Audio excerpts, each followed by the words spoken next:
What is up, YouTube, and welcome back to my channel. Jess Nicole here, and in today's video we are going to be doing a dumbbell only core workout. This workout is going to be focused on toning and sculpting the abs, so we're going to be doing a lot of abdominal work. For this workout, all you would need is a dumbbell of your choice. I'm going to use a 5-pound dumbbell, but you can use whatever weight you choose. And all you need is the space the size of a yoga mat. So we're going to be doing 3 sets of each workout. Before we get started, make sure you follow me on Instagram at the Jess Nicole and at Jess Right Fitness. And with all that being said, go ahead and grab your dumbbell and let's get started.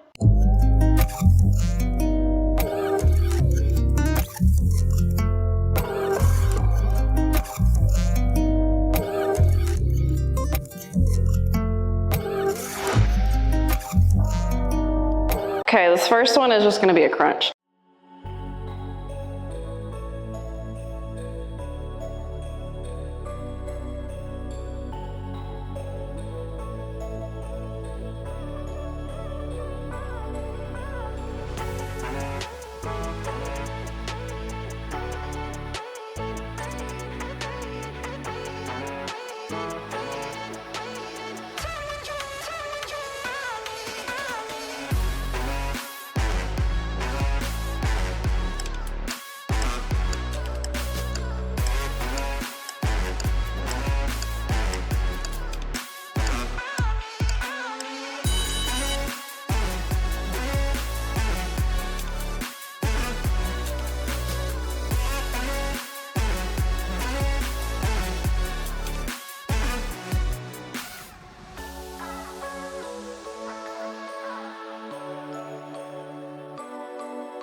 Porque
That concludes our dumbbell-only ab workout routine. I certainly hope that you guys enjoyed this video as much as I enjoyed making it for you. If you did, make sure you hit the like button. Don't forget to drop a comment, and of course, be sure to subscribe to the channel. And I will see you guys next time. Bye.